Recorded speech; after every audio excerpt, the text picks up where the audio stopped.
the most famous haunted house in America, was never haunted. For over a century, the Winchester Mystery House has been sold to the public as the creation of a grief-crazed widow, building day and night on the orders of ghosts, trying to outrun a curse placed on her by a Boston medium. But there was no medium. There was no seance room. There was no curse. There was only a woman, brilliant, generous, and completely sane, whose story was stolen from her before her body was cold. This is what really happened inside the house that Sarah Winchester built. Before there was a house, there was a rifle. And before there was a rifle, there was a shirt. Oliver Fisher Winchester was not born into wealth, and he was not born into weapons. He was born in 1810 in Boston, the son of a farmer, with barely any formal education and no inheritance to speak of. By his 20s, he had found his way into the garment trade, and by his 40s, he was running a successful shirt manufactory in New Haven, Connecticut. He was a businessman of considerable instinct, the kind of man who understood not what people wanted today, but what they would need tomorrow. And what Oliver Winchester saw coming, in the late 1850s, was war. He had no knowledge of firearms. He could not have designed a trigger mechanism or calculated the ballistics of a cartridge, but he understood capital, and he understood timing. In 1857, he bought a controlling interest in a failing arms venture called the Volcanic Repeating Arms Company. The guns it produced were unreliable. The ammunition was worse. The company went bankrupt almost immediately. Oliver did not walk away. He reorganized the operation, renamed it the New Haven Arms Company, and hired a young factory superintendent named Benjamin Tyler Henry, a man who had been working with firearms since the age of 16. Oliver kept the company financially alive. Henry worked around the clock. It took 3 years. In 1860, Henry patented a new lever-action repeating rifle chambered in a .44 caliber rimfire cartridge. It held 15 rounds in a tubular magazine beneath the barrel. A skilled shooter could empty that magazine in a matter of seconds. In an era when most soldiers carried muzzle-loading rifles and could manage 2 or 3 shots per minute, this was not an incremental improvement. It was a transformation.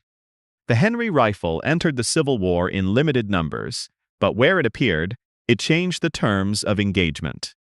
Union soldiers armed with Henry repeaters could lay down a volume of fire that stunned Confederate troops still loading 1 round at a time. The Confederates had a name for it. They called it that damned Yankee rifle that they load on Sunday and shoot all week. Oliver Winchester understood that the war would end, but the demand for repeating rifles would not. In 1866, after a bitter internal struggle with Henry over control of the company, Oliver reorganized once more. He renamed it the Winchester Repeating Arms Company and introduced the Model 1866, an improved version of the Henry rifle with a more reliable loading mechanism. It was followed in 1873 by the rifle that would define the company, and in many ways define the country. The Winchester Model 1873 became known as the gun that won the West.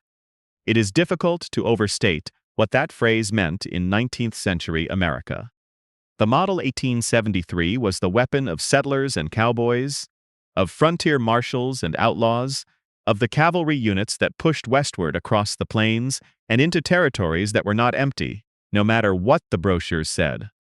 Winchester rifles armed the soldiers who fought the American Indian Wars, the series of conflicts that stretched from the 1860s through the 1890s and resulted in the displacement and destruction of indigenous nations across the continent.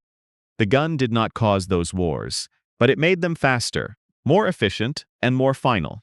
Winchester repeaters were also sold internationally. They appeared in the Franco-Prussian War, the Russo-Turkish War, the War of the Pacific in South America.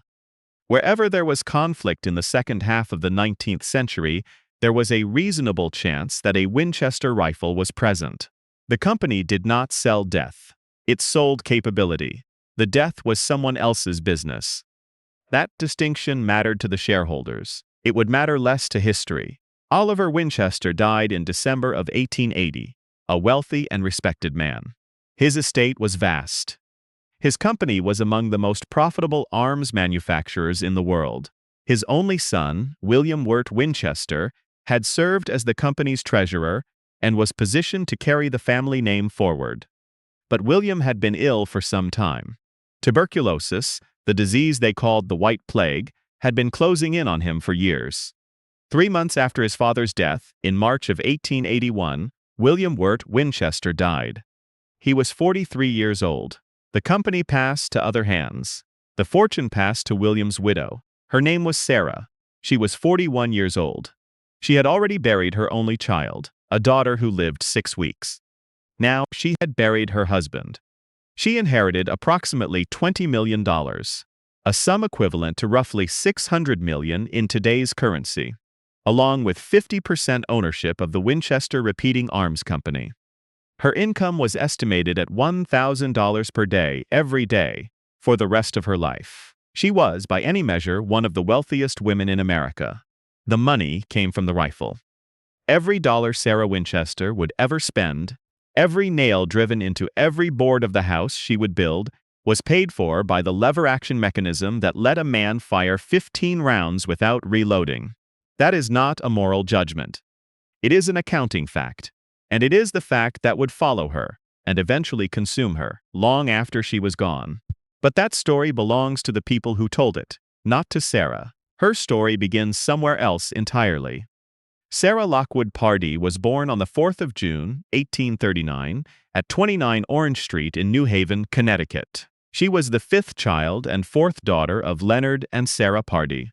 The family called her Sally. She would sign her correspondence with that name for the rest of her life, even after the world decided to call her something else entirely.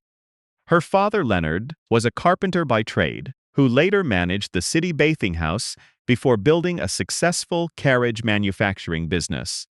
He was considered progressive for his time, a man who held court with abolitionists and believed in causes that much of New Haven preferred to leave alone. The household was shaped by that spirit. Leonard Pardee believed that his daughters deserved the same education as his sons, a position that was far from common in antebellum New England. Sarah grew up in a home where ideas were not decoration. They were expectation. She responded accordingly. By the time she reached young adulthood, Sarah spoke 4 languages. She showed proficiency in musical composition and was reportedly a gifted pianist. She excelled in mathematics and the sciences. She was well-read, sharp in conversation, and possessed of the kind of quiet intelligence that does not announce itself but cannot be hidden. She stood 4 feet 10 inches tall and weighed approximately 95 pounds. The people who knew her described her as bright and serious, a woman whose mind moved faster than the social customs of her era were designed to accommodate. New Haven in the middle of the 19th century was a city of industry and education, home to Yale College and to the manufacturing enterprises that gave Connecticut its reputation as a workshop of the nation. The Pardee family and the Winchester family moved in the same circles. It is likely that Sarah and William Wirt Winchester knew each other from childhood, growing up in the same neighborhoods, attending the same social gatherings, watching the same city transform around them as the country moved toward war. On the 30th of September 1862, Sarah married William. She was 23. The country was 18 months into the Civil War, and William's father, Oliver, was rapidly building the arms company that would make the family name synonymous with the American rifle. William himself held a significant interest in the company and would eventually serve as its treasurer. He was, by all accounts, a gentle and intelligent man, well matched to a woman of Sarah's temperament. The early years of the marriage appear to have been happy. The couple settled into life in New Haven as part of the city's upper social class, comfortable but not ostentatious. Sarah involved herself in the domestic and social obligations expected of a woman of her station. But there is nothing in the record to suggest she was content to be merely decorative. She managed correspondence, engaged with the family business at the level permitted to a wife of that era, and maintained the intellectual life she had cultivated since childhood. Those who knew the couple described them as devoted to one another. On the 12th of July, 1866, Sarah gave birth to a daughter. They named her Annie Pardee Winchester. It was, by every indication, the most joyful event of Sarah's life to that point. She was 27 years old. She was a mother. The Winchester name had an heir. Annie lived 6 weeks. She died on the 24th of August, 1866, of marasmus, a condition of severe malnutrition in which the body wastes away. In infants, it is a slow and visible decline. The child does not die suddenly. The child diminishes.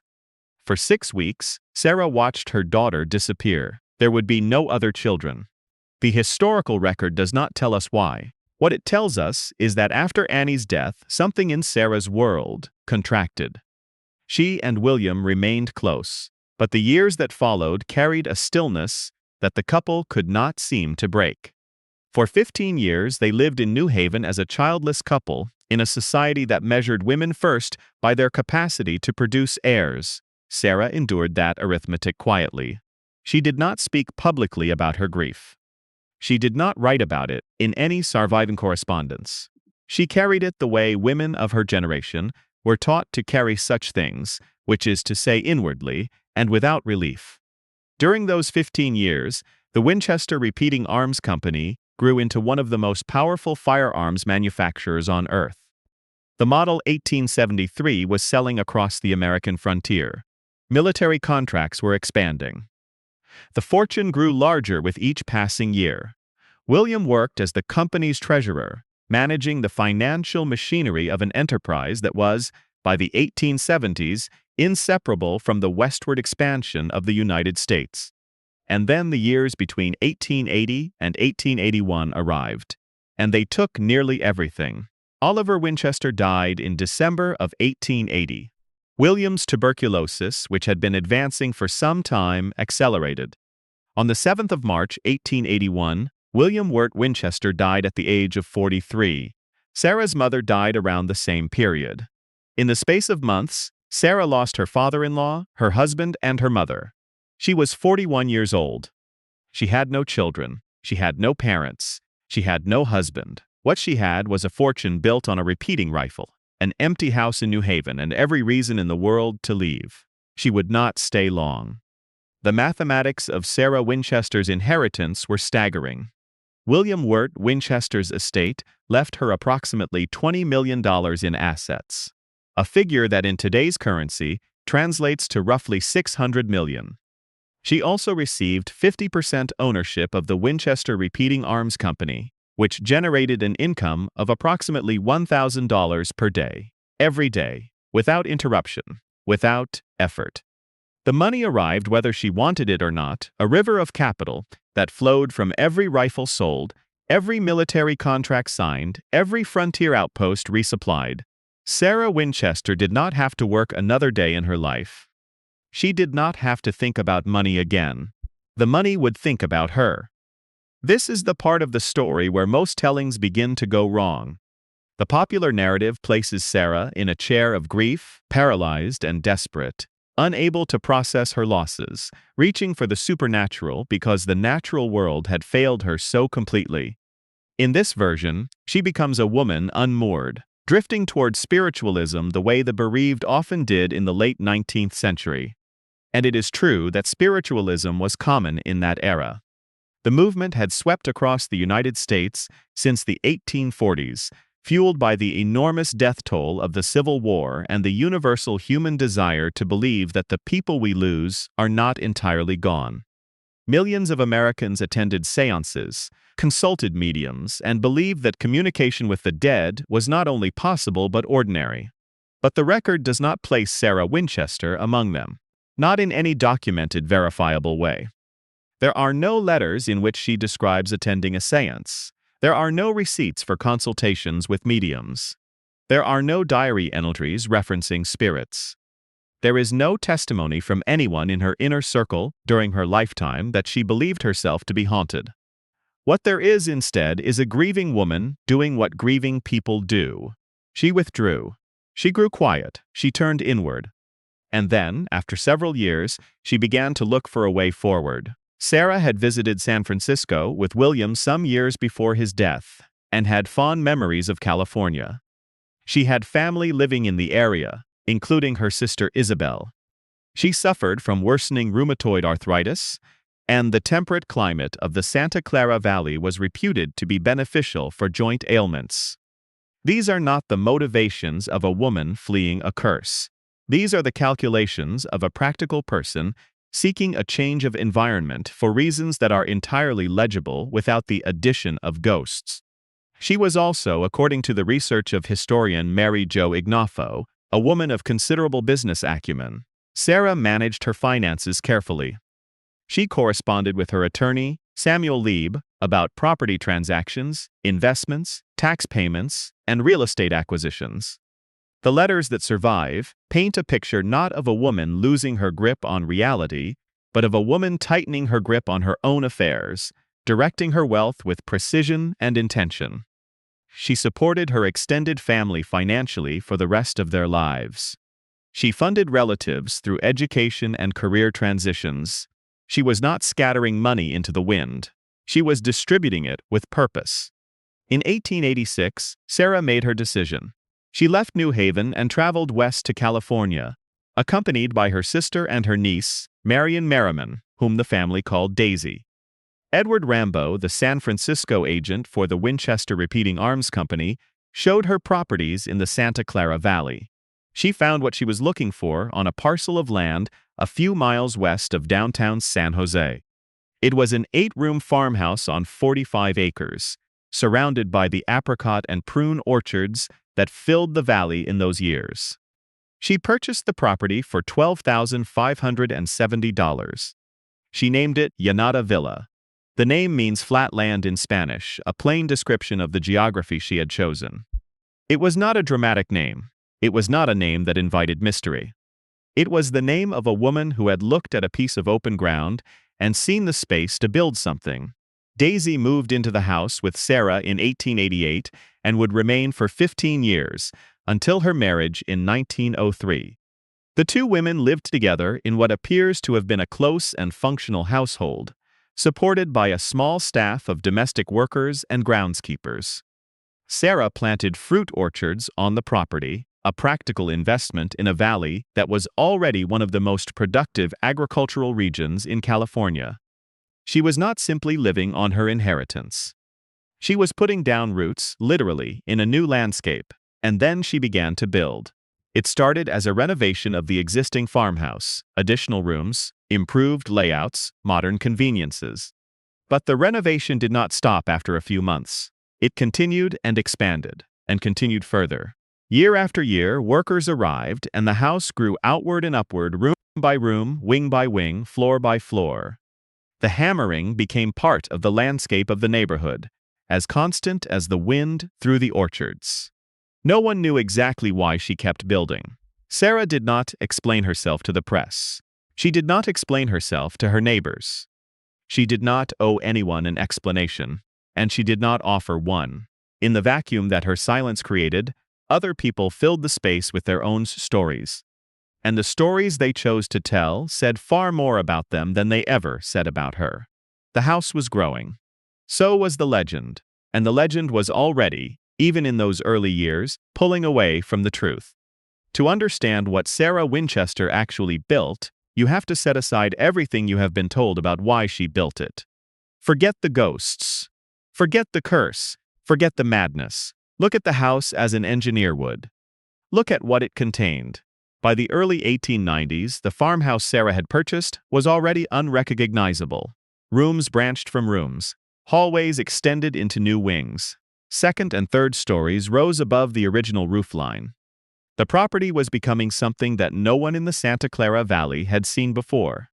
Not because it was strange, but because it was ambitious. Sarah Winchester was not merely adding space. She was designing systems. The house had indoor plumbing with hot running water at a time when fewer than 1% of American homes could claim the same. It had push-button gas lighting, allowing occupants to illuminate rooms without matches or candles. It had forced air heating distributed through a network of ducts, a technology that most American homes would not see for another half-century. It had 3 working elevators, including one designed to operate hydraulically. It had wool insulation packed into the walls, a technique so unusual for domestic construction in that era that it would not become standard practice for decades. In 1920, 2 years before Sarah's death, only 1% of homes in the United States had both electricity and indoor plumbing. Sarah's house had plumbing before the century turned. She also invented things. She designed a communication system she called the Annunciator, which functioned as an early intercom, allowing people in different rooms to speak to one another through the house.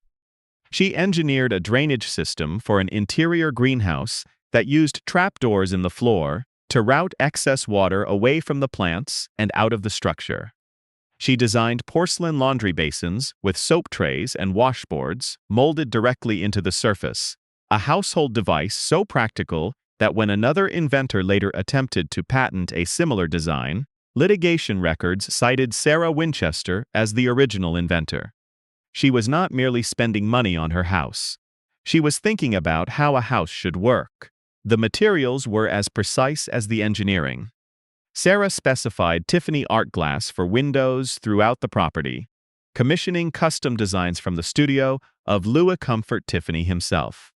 One window, among the most expensive, was designed to refract natural light into prismatic rainbows that would fill the room where it was installed.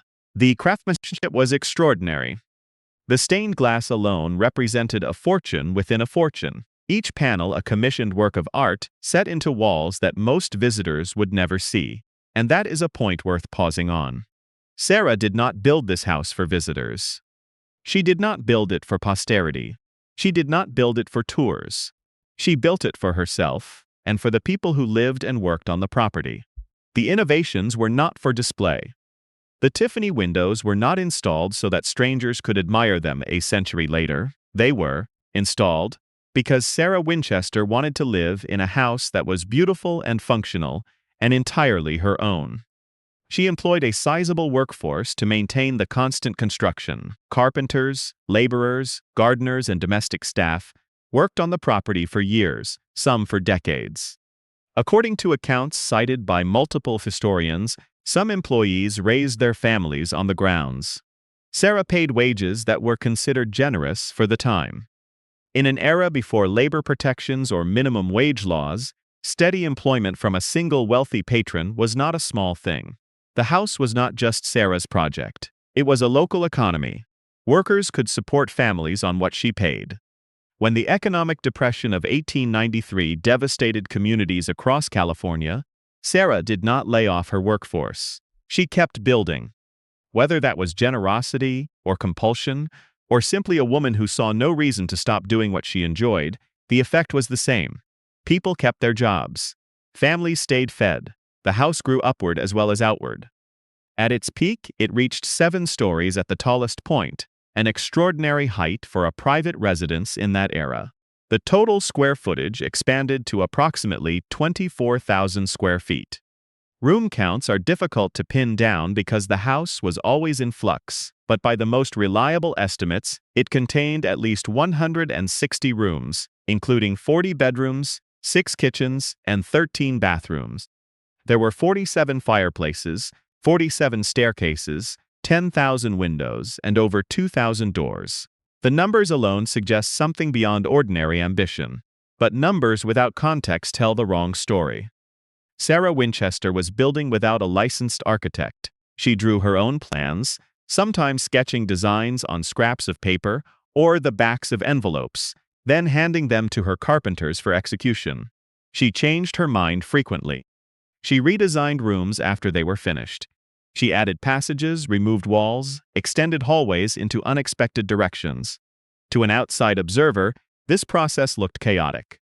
To Sarah, it appears to have been iterative, the way any designer works when the project is open-ended and the budget is functionally unlimited. She was not following a blueprint. She was composing the way a musician composes, building phrases and revising them until they sounded right to an ear that only she possessed. A contemporary newspaper account, buried among the sensational coverage, offered a rare glimpse of how those who actually knew Sarah understood her. The quote, preserved by researchers, described her this way: "Perhaps not more than a dozen people in California know that Mrs. Winchester is a musician with a genius for composition, that she is a remarkable businesswoman, that she is a French scholar, that her philanthropies alone would make her a national figure if they were known." That sentence was written during Sarah's lifetime. It was not widely read. It did not fit the story that was already being built around her, a story that required her to be broken rather than brilliant. The house Sarah Winchester built was not a monument to fear. It was a monument to capability. It was the work of a woman who had the resources to build anything and chose to build a world she could control, in an era when very little else was within her control. The rooms were not random. The innovations were not accidental. The money was not wasted. It was converted, board by board and window by window, into the most advanced private residence in the state of California. But no one outside the property could see that. What they saw was a house that never stopped growing, owned by a woman who never came out. And what they could not see, they decided to invent. The rumors did not arrive all at once. They accumulated the way sediment accumulates in a riverbed, slowly, steadily, until the original contour of the ground is buried beyond recognition. The earliest press coverage of Sarah Winchester's building project appears to have been relatively restrained. A wealthy widow was renovating a farmhouse in the Santa Clara Valley. That was not, on its face, remarkable. Wealthy people built large homes throughout California in the 1880s and 90s. The Gilded Age was an era of competitive construction, when railroad barons and mining magnates erected mansions that rivaled European estates. What made Sarah different was not what she was building. It was how long she kept building and how little she was willing to say about it. In 1895, the San Francisco Chronicle ran an article about the unusual construction project in San Jose and its mysterious owner. The details were sparse, the tone was curious, and the implication was clear. Something peculiar was happening behind those walls. The article did not claim that Sassa was building for ghosts. It did not need to. It planted the seed of strangeness and let the reader's imagination do the rest. By the time that article appeared, Sarah had been building for nearly a decade. The house had grown well beyond anything her neighbors could account for. It was not merely large, it was perpetual. The sound of hammers and saws had become a fixed feature of the neighborhood, as constant as the trains that passed through the valley. Workers arrived in the morning and did not leave until evening. New wings appeared where open ground had been the season before. For the people who lived nearby, the house was a daily spectacle of expansion that seemed to have no plan and no endpoint. Sarah offered no commentary. She did not grant interviews. She did not host social gatherings for the prominent families of San Jose.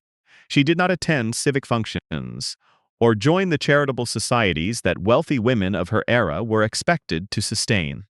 She was, by every available account, a deeply private person who wished to be left alone with her work, her household, and her small circle of trusted friends and family. In the 1890s, that kind of privacy in a wealthy woman was not interpreted as a preference. It was interpreted as a symptom. The social expectations placed on women of Sarah's class were specific and non-negotiable. A wealthy widow was supposed to be visible. She was supposed to sit on boards, attend benefits, open her home to the right people, and perform the rituals of generosity that allowed high society to congratulate itself on its own virtue. A woman who did none of these things invited suspicion. A woman who did none of these things while spending enormous sums on a house that no one was invited to enter, invited something worse than suspicion. She invited narrative. The timing of the escalating rumors is not accidental. The Panic of 1893 triggered one of the worst economic depressions in American history to that point. Banks failed. Businesses collapsed. Unemployment surged across California and the rest of the country. Families lost their homes. And in the middle of this crisis, a solitary woman with an income of $1,000 a day was building room after room after room in a mansion that already had more space than any single person could ever use. Historians have noted that the Depression likely accelerated public resentment toward Sarah. She became an easy symbol of Gilded Age excess, a woman pouring wealth into walls while her neighbors struggled to keep roofs over their heads. The fact that she was also employing dozens of workers at steady wages throughout the downturn did not enter the public conversation. Acts of economic generosity are quiet. Resentment is loud. The press, sensing a story that readers would consume eagerly, began to elaborate. Sarah was not merely eccentric. She was obsessed. She was not merely private. She was hiding something. The construction was not a rich woman's ongoing project. It was a compulsion, driven by forces that polite society preferred to leave unnamed, but that readers understood perfectly well. The implication was madness. The insinuation was spiritual corruption. A woman who builds without ceasing must be building for someone who is not alive. In 1911, the San Francisco Examiner published an article calling the property a house of mystery. This was during Sarah's lifetime. She was 72 years old. She was still living in the house. She was still building. And the name that a newspaper chose for her home, without her consent, without her input, would outlast every name she had ever given it herself. Yanada Villa, the name Sarah had selected, a name that meant nothing more than flatland, would be forgotten within a generation. The House of Mystery would endure. What is striking about the press coverage from this period is not its cruelty, which was considerable, but its confidence. The reporters who wrote about Sarah Winchester did not qualify their claims. They did not say that neighbors speculated she was communing with spirits. They did not say that some observers believed the construction was motivated by guilt. They wrote as though the ghost story were established fact, as though Sarah's motivations were transparent to anyone who cared to look. They did not interview her. They did not consult her attorney. They did not speak to her niece or her household staff or her carpenters. They simply decided what was true and published it. Sarah never responded, not once. There is no surviving letter in which she addresses the rumors.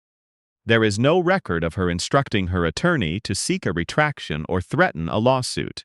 She did not write to the editors. She did not issue a public statement. She said nothing. And her silence, which may have been dignity or exhaustion, or simply the habit of a woman who had never believed that strangers were owed an explanation, was taken as confirmation. A woman who does not deny the ghosts must be admitting to them. The legend grew in the space that Sarah's silence left open. It fed on itself. Each new article cited the last. Each retelling added a detail that the previous version had lacked. The ghost story became self-reinforcing, a closed loop of speculation presented as reporting, built on a foundation of nothing more substantial than the fact that a quiet woman would not stop building a house and would not tell anyone why. By the time the 20th century arrived, the myth was already stronger than the woman. It would only need one more event to make the separation permanent. That event came at 12 minutes past 5 on the morning of April the 18th, 1906, and it came from beneath the ground. The San Andreas Fault ruptured along a stretch of nearly 300 miles. The earthquake that struck Northern California at 5:12 in the morning on April 18, 1906, registered approximately 7.8 on the Richter scale. It was 16 times more powerful than the previous great quake that had shaken the region in 1868. In San Francisco, 60 miles to the northwest, the tremor and the fires that followed destroyed approximately 80% of the city. The death toll would be debated for decades, with estimates ranging from several hundred to several thousand. It remains one of the most destructive natural disasters in American history. San Jose was not spared. Buildings cracked and collapsed across the city. Infrastructure buckled. The Santa Clara Valley, known for its orchards and its quiet prosperity, shook with a violence that residents had never experienced and would never forget. And on the western outskirts of the city, on a 45-acre property surrounded by fruit trees, a 7-story Victorian mansion absorbed the full force of the rupture. The damage to Yanada Villa was severe. The upper floors, the sections that had risen highest above the original farmhouse, bore the worst of it. The 7-story tower, the tallest feature of the house, collapsed. Most of the 4th floor was destroyed. Chimneys broke apart and had to be removed. Walls shifted on their foundations. Throughout the structure, the earthquake rearranged what Sarah Winchester had spent 20 years composing. According to the accounts that have survived, Sarah was asleep in the Daisy bedroom when the quake struck. The walls shifted violently enough to pinch the bedroom door shut, trapping her inside. She could not open it. She remained in the room, alone, while the house shook and cracked around her until her servants located her and pried the door free with a crowbar. The duration of her confinement varies by source. Some accounts say hours, some say less. What is consistent is that she was trapped in a room of a house she had designed herself, held captive by forces she could not have anticipated and could not control. In the immediate aftermath, Sarah left the house. She moved to her houseboat, moored in the mudflats of Burlingame, south of San Francisco. You cannot get closer to the ground than a boat resting on mud. Whatever her reasons for choosing that refuge, whether it was fear of aftershocks, practical necessity, or simply the desire to be somewhere that was not broken, she remained there while her workers returned to the property to assess the damage and begin repairs. What Sarah chose to do next is the single most misunderstood decision of her life. She did not rebuild the house to its former height. The 7-story tower was demolished rather than restored. The destroyed upper floors were removed rather than reconstructed. She instructed her workers to make the structure safe and watertight, to stabilize what remained, and then to continue building outward rather than upward, adding new rooms and new wings to the back and sides of the house. She never went above 4 stories again. This decision created the architectural anomalies that have fueled the ghost legend for over a century. Doorways that had once opened onto balconies or upper floor corridors now opened onto empty air, drops of 8 or 15 feet to the ground below. Staircases that had once connected lower floors to rooms above now climbed to ceilings that had become dead ends when the floors they once reached ceased to exist. Hallways turned and stopped where walls had been rebuilt to seal off damaged sections. Windows that had once looked outward were now buried inside the interior of the house, facing rooms instead of sky. These features are not the design choices of a woman trying to confuse ghosts. They are the scars of an earthquake that Sarah Winchester chose not to erase. She moved forward. She built new things. She did not go backward to restore what had been lost. Whether that approach reflected pragmatism, emotional disposition, or simply the architectural philosophy of a woman who found more satisfaction in creating than in repairing, the result was the same. The house carried its wounds openly, and every visitor who walked through it afterward would see those wounds and reach for an explanation. The explanation most people reached for was madness. The simpler explanation, the one that required no ghosts and no curse, was damage. The house had been hurt. The house showed it. The woman who built it decided that showing it was acceptable. Sarah eventually returned to Yanada Villa, but her relationship with the house had changed. She limited her movements largely to the West Wing. She closed up sections of the house that she no longer used. She sealed the front 30 rooms permanently. She spent increasing amounts of time at her second home in Atherton, closer to her sister Isabel and her niece Daisy, traveling back and forth between the two properties in the years that followed. The picture that emerges is not one of a woman imprisoned by a compulsion to build.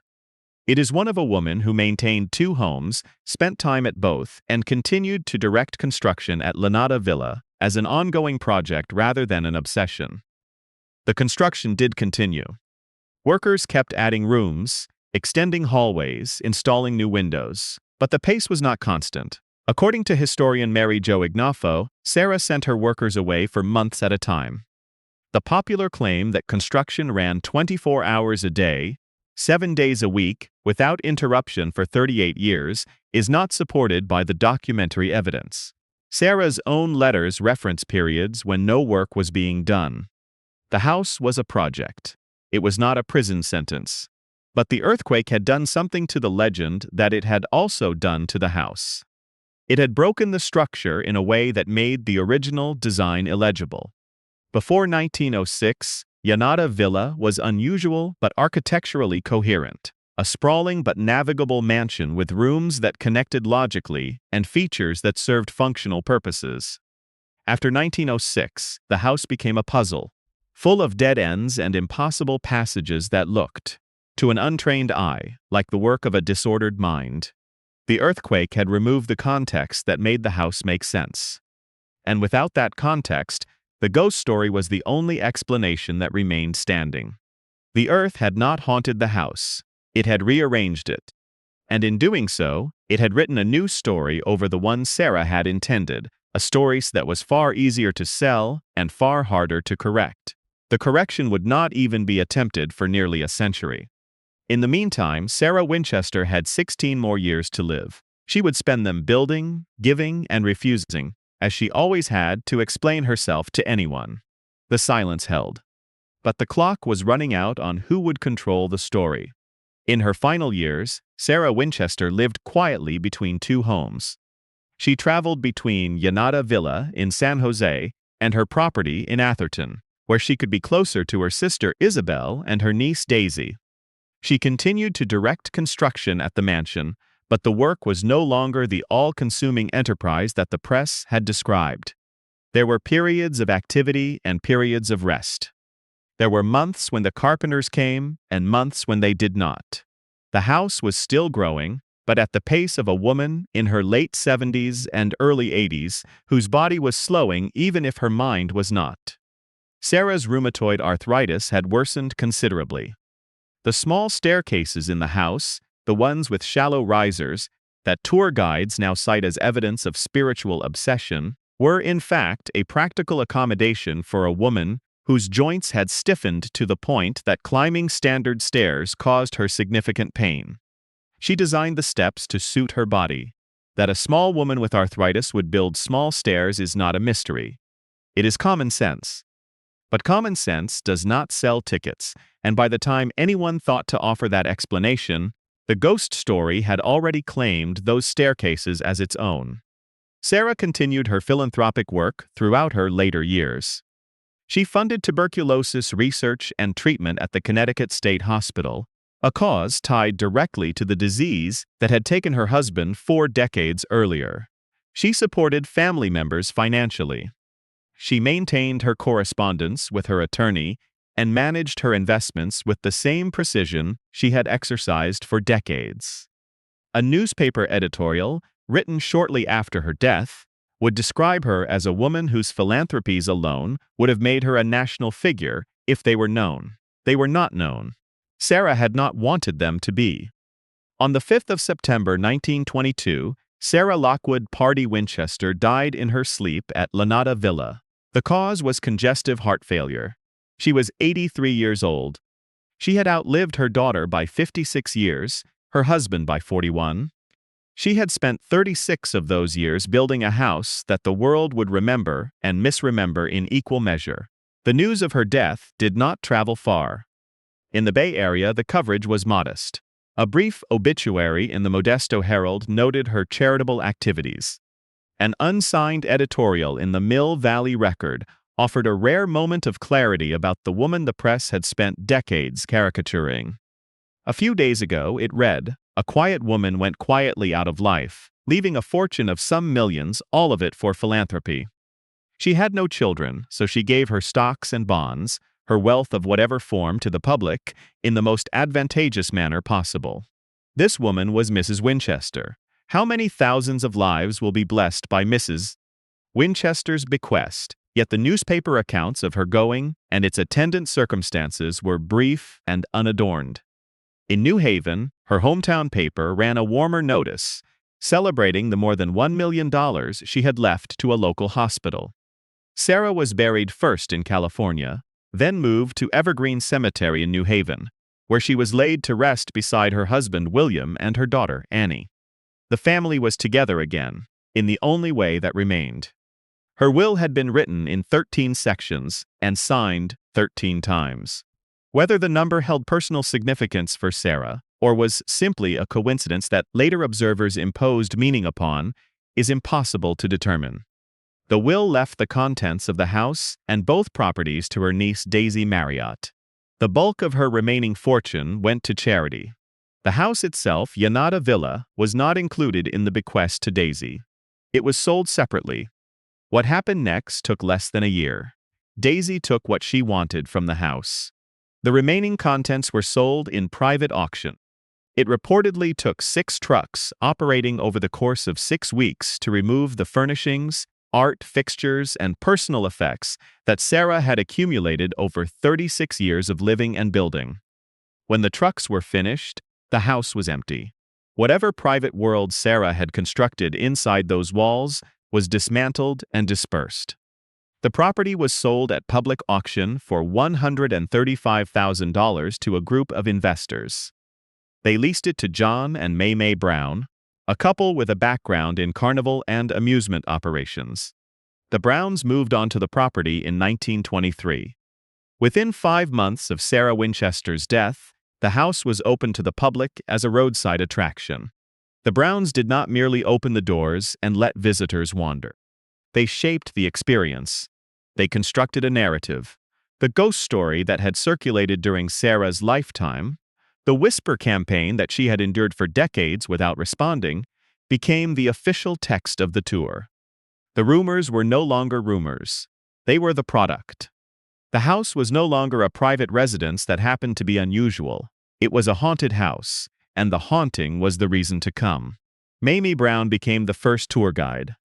She led visitors through the hallways and pointed out the staircases to nowhere, the doors that opened onto walls, the windows that faced interior rooms. She told them the stories. The stories were entertaining. The stories sold tickets. The stories had very little to do with the woman who had actually lived there. The Browns eventually purchased the property outright in 1931. They continued to develop the attraction, adding a wax museum and expanding the tour offerings. The ghost narrative deepened with each passing year. Details that had once been whispered became codified. Claims that had once been attributed to gossip were presented as history. The house acquired the name that would replace the one Sarah had chosen. Yanada Villa disappeared. The Winchester Mystery House was born. In 1924, 1 year after the house opened for tours, the magician Harry Houdini visited the property. A newspaper account of his visit referred to it as the Mystery House, one of the earliest documented uses of the name in print. Houdini, famous for debunking fraudulent spiritualists, walked the halls of a house that was already being marketed as proof of the supernatural. Whether he found it convincing or absurd, the record does not clearly say. What matters is that by 1924, less than 2 years after Sarah's death, the transformation was already complete. The woman was gone. The myth had moved in. Sarah Winchester had spent 36 years building something. It took 5 months to take it from her. For 4 decades after Sarah Winchester's death, the ghost story existed as folklore. It was told on tours, repeated in local newspapers, and passed along by word of mouth throughout the Bay Area. But it lacked a definitive origin story. The claim that Sarah had built the house to appease spirits was widespread. But no one had ever established how she had come to believe such a thing. No one had identified the moment when a grieving widow became a woman possessed. The legend had atmosphere but no architecture. It had a conclusion but no beginning. In 1967, a writer named Susie Smith provided one. Smith was a journalist and author who had built a career writing about the paranormal. She had published books on extrasensory perception, mediumship, and psychic phenomena. She was not a historian. She was not a researcher in any academic sense.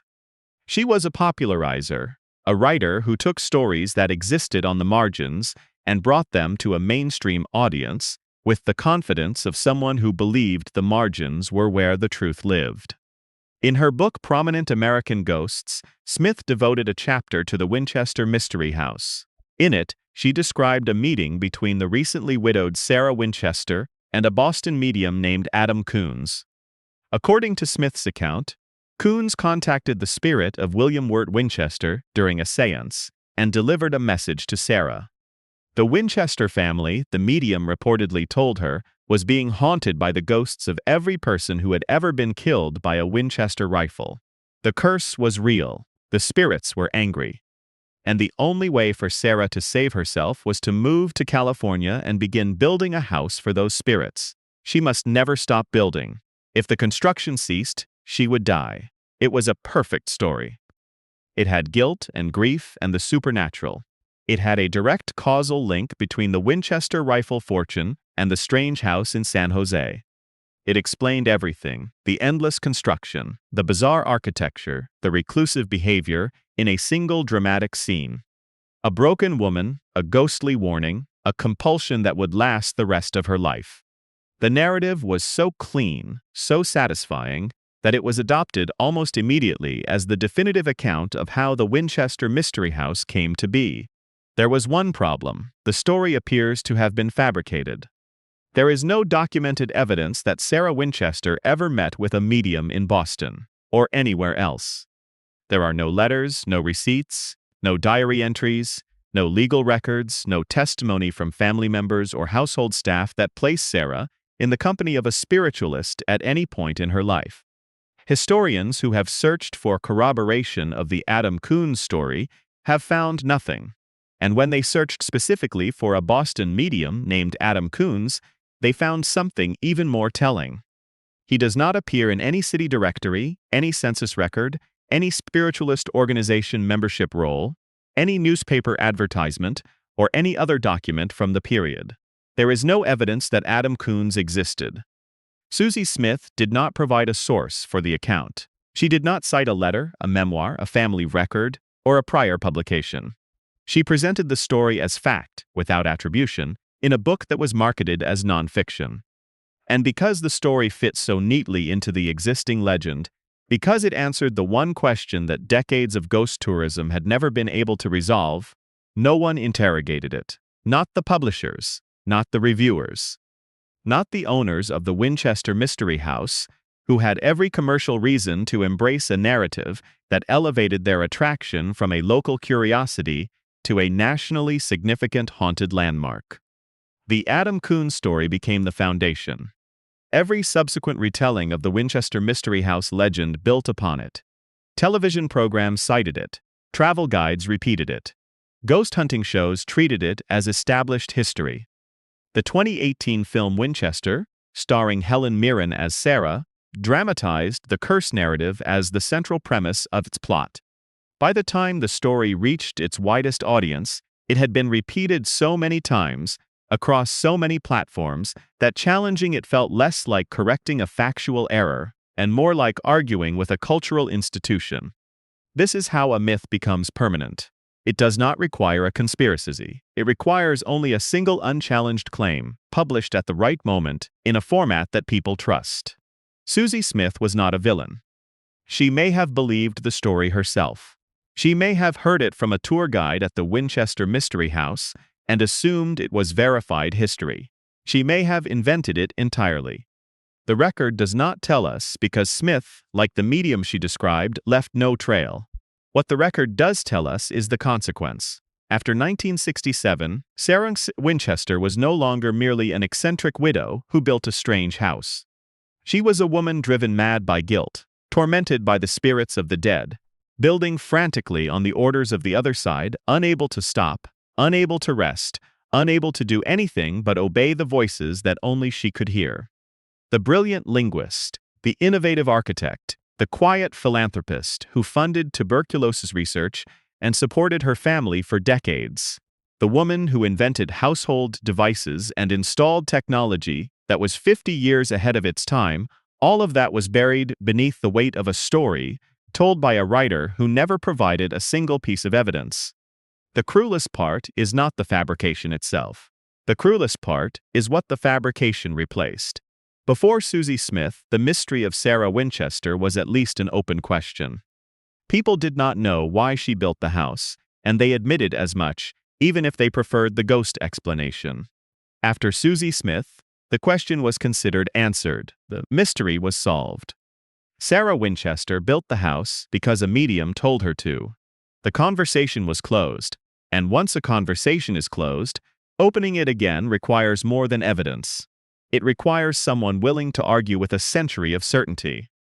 Someone willing to say that the most famous haunted house in America was built by a woman who was never haunted at all. That someone would not arrive for another 43 years. In 2010, a historian named Mary Jo Ignoffo published a book called Captive of the Labyrinth, Sarah L. Winchester, Heiress to the Rifle Fortune. It was the first full-length biography ever written about Sarah Winchester. That fact alone is worth sitting with.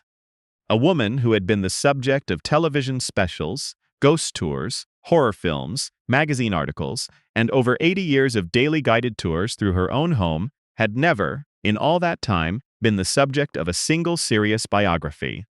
Millions of words had been written about what she supposedly believed. Almost none had been written about who she actually was.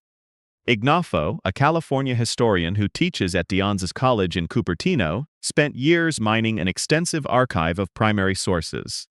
She examined personal correspondence, legal documents, property records, tax filings, investment portfolios, and the papers of Samuel Leib, the attorney who managed Sarah's business affairs for years. She consulted census records, city directories, newspaper archives, and the collections housed at History San Jose. She did what no one before her had done, not because the records were hidden, but because no one had thought the real Sarah Winchester was worth finding. The ghost was more famous. The ghost was more profitable. The ghost was easier to write about. What Ignoffo found was not a madwoman. What she found was a woman of remarkable intelligence and self-possession, who had been methodically erased by people who found the erasure more useful than the truth.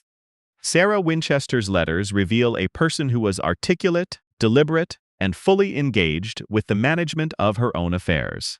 She directed property purchases and sales with precision. She negotiated investments.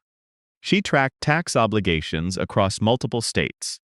She corresponded with her attorney about matters ranging from real estate to family finances, with the clarity of someone who understood exactly what she owned and what she intended to do with it.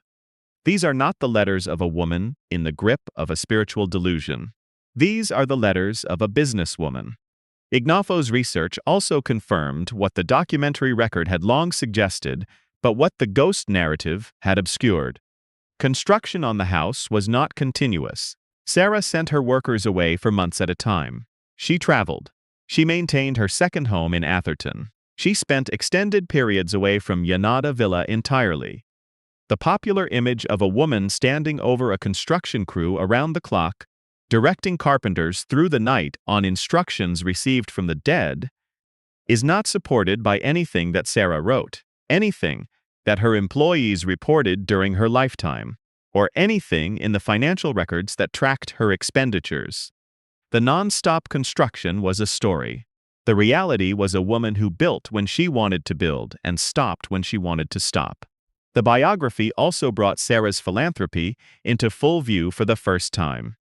Her financial priority, Ignoffo argued, was not the house. It was her charitable legacy. Sarah invested heavily in tuberculosis treatment and research, funding the department of the Connecticut State Hospital dedicated to the disease that had killed her husband. When she died, her will directed the bulk of her remaining fortune to charitable institutions. The bequests totaled well over $1 million, a figure that made headlines in New Haven but barely registered in California, where the ghost story had already consumed every other fact about her life. The portrait that emerges from Ignoffo's work is of a woman who was a product of her time and who strained against its boundaries. She was educated beyond what her era expected of women. She was financially independent beyond what her era was comfortable with in women. She was private beyond what her era was willing to tolerate in women, and she paid for all three. The press punished her privacy by inventing a story to fill it. The public punished her wealth by assuming it had driven her insane. The tourist industry punished her silence by speaking for her, in a voice she would not have recognized, telling a story she never told. The Winchester Mystery House still stands. It is a California historic landmark. It is listed on the National Register of Historic Places. It is a San Jose City landmark. Over 100 years of tours have passed through its rooms.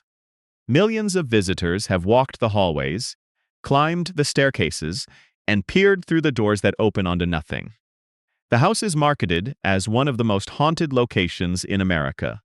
The ghost story is still the first thing most visitors hear when they step through the entrance. The name Yanada Villa appears nowhere on the signage, and yet the truth is there, in the walls themselves, if you know what you are looking at. It is in the wool insulation packed behind the plaster. It is in the push-button gas fixtures mounted beside the door frames.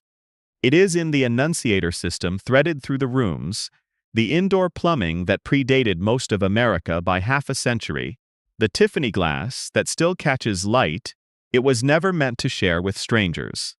It is in the greenhouse drainage system and the laundry basins with soap trays molded into the porcelain.